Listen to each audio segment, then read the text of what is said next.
Hey yo, what's up guys? So meron nga tayo dito dumating na parcel. So ito yung seat cover para sa ating Fortress 160. So hindi pa siya nabuksan. Tara, unbox natin.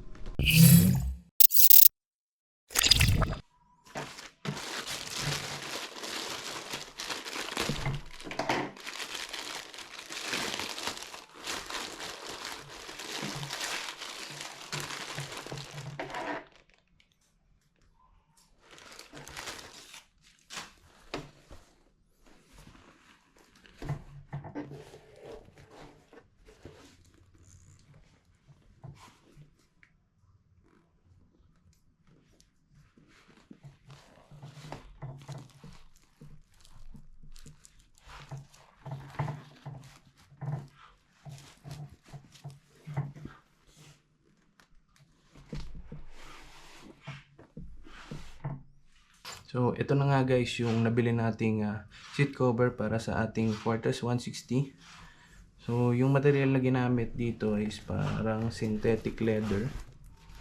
Yan, tapos kung makita nyo yung binili kong variation is yung puti. Kulay puti yung mga tahi niya dito sa paligid.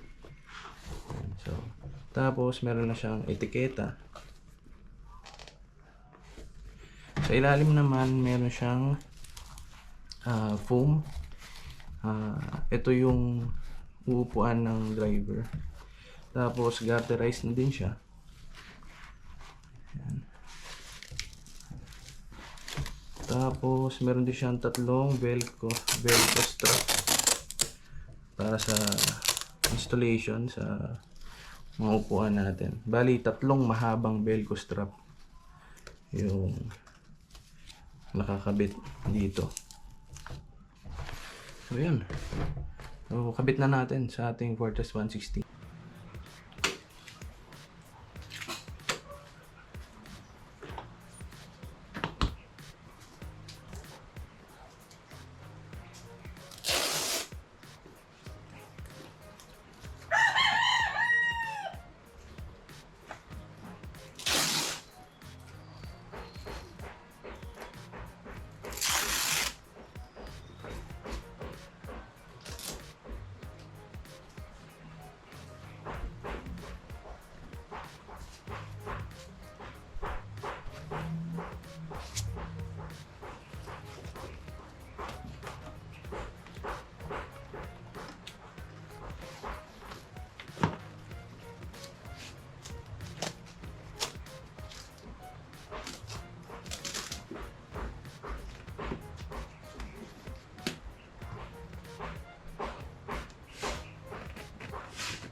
ito na guys, naikabit ko na yung seat cover. Yan. Pogi. So, very basic lang naman yung pagkabit. So, plug and play lang naman. Tapos, kailangan lang ilapat ng mabuti.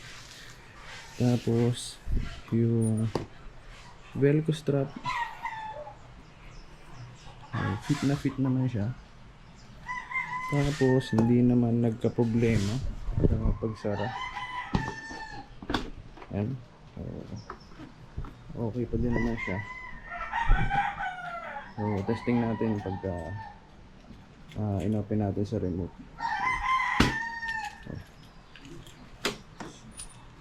Oh, goods. So, meron lang siyang mga konting lukot, no? Dahil na dun sa packaging niya, nakatupi siya. Ayan, tulad nito. Nalukot siya. So, siguro from time to time, pag naupuan, uunat din naman yan. Lalapat din ng maganda yan sa upuan natin. Pero, as you can see naman, okay naman. Maganda yung lapat niya. Hanggang pogi, no?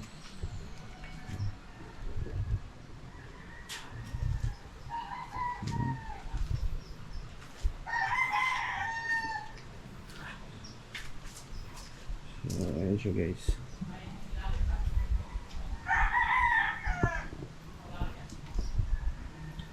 So, gusto ko siyang i-test ride. So, tingnan natin yung comfortability niya. Kung may nabago ba sa upuan or madulas ba siya. So, yan. Testing natin. Test drive natin sa daan. Isang maaraw na araw sa ating lahat. So, salamat naman at umaaraw na ngayon, no? Halos 2 linggo nag-uulan. Mahigit 2 linggo nag-uulan. So, nandito pa rin tayo ngayon sa Clark City, Pampanga. So, may pupuntahanan tayo ulit na spot na pag-shootan natin ng ating video para sa review nitong ating seat cover. So, nga pala guys, nakita ko lang tong seat cover na to sa isang owner din ng MTX 150, yung kulay puti yun. So, nakita ko lang siya, tapos meron siyang kinamentan na isang video. Sinend niya yung link niya. Sinend niya yung link no seat cover na to. So, doon ko siya nakuha. So, kung trip nyo nga din yung ganitong seat cover, ilalagay ko na lang dun sa ating description yung link kung saan ko siya binili. Bali, sa Shopee ko siya nakuha guys.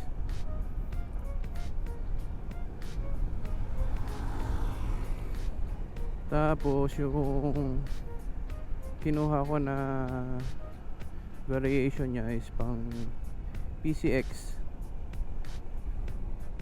kasi wala pa namang variation para dito sa Fortress 160.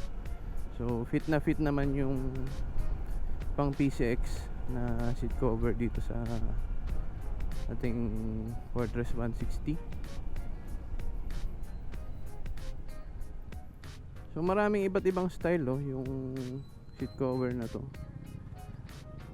Yun nga lang, medyo matagal siya dumating dahil galing pa siya ng Indonesia. So, in-order ko siya na July 25. Tapos dumating siya sa akin July 31 na. So, sa feeling nitong bagong seat cover natin, medyo tumaas lang ng konti yung seat height niya. So, effective yung medyo manipis na foam na nakalagay dito sa seat cover. So, may konting-konti lang naman na difference dun sa stock natin na upuan So syempre dagdag protection na din yung seat cover na to para ma-preserve natin yung original upuan ng ating motor. Tsaka kasi guys yung tinitirhan kong apartment, maraming pusa. Tapos trip na trip nila dito mahiga sa sa motor natin. Uy, may tambay din dito. What's up?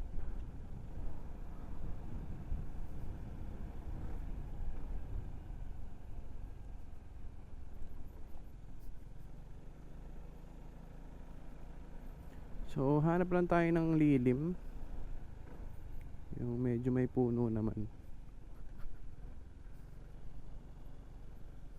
So ito, dito tayo.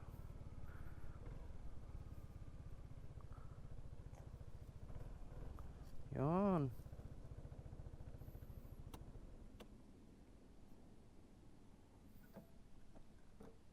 Alright, so nandito tayo ngayon sa isang malawak na bakanteng lote sa Clark, Pampanga. So dito rin ako guys nag-shoot ng sa previous video natin, yung sa review sa ating MDL. Kaso dun yun sa may kabilang banda. So kung hindi mo pa nga napanood yung video ko na yun, so nandito siya sa taas. Click mo na lang yan, ilalagay ko siya dyan. Okay, so dito tayo ngayon para sa review ng ating kinabit na seat cover. So medyo mainit lang ngayon. Pagka hindi umuulan, ang init naman. Ayan, so okay. So ito yung kinabit nating seat cover. Kung makita nyo ay lapat na siya dito sa ating upuan. Medyo may mga konting lukot lang. Yan, dahil na rin sa packaging to guys. Yan. Tapos yung lukot dito kahapon, ayan, medyo nawala na. Medyo umunat-unat na siya. So pag nainit-initan pa to ng konti, tsaka naupuan, lalapat naman na yan. So sa comfortability, unahin na natin, wala namang nagbago. Parang naka-stock seat pa rin tayo. Tapos yun lang, medyo kumapal lang siya ng konti, no? Pagka nakaupo ka, ito yung foam na to medyo kumapal lang ng konti, pero all goods pa rin naman. Tapos hindi naman siya madulas nung naupuan natin, so okay na okay. Hindi naman umi-slide pagka na may mreno. So madikit siya guys pagka nakaupo tayo. So lapat na lapat pa rin, okay na okay yan. Tapos plug and play lang siya. Pagka bili mo, wala ka nang i-adjust, wala ka nang gugupitin, lapat mo lang, fit mo lang na maayos, tapos velcro strap, okay na, yan na yun, diba? So dagdag protection na rin sa ating stock seat, tapos dagdag forma na din. Alright, so yun lang naman guys. Hinihingal ako kasi ang init. So yun lang naman yung video natin na to guys. Kung nagustuhan nyo nga to, syempre like nyo na rin tong video. Tapos wag nyo kalimutan syempre mag-subscribe sa channel ko. And kung may katanungan kayo, syempre pwede naman kayong mag-comment. And bago ko tapusin yung video natin na to, syempre bigyan lang natin ng konting montage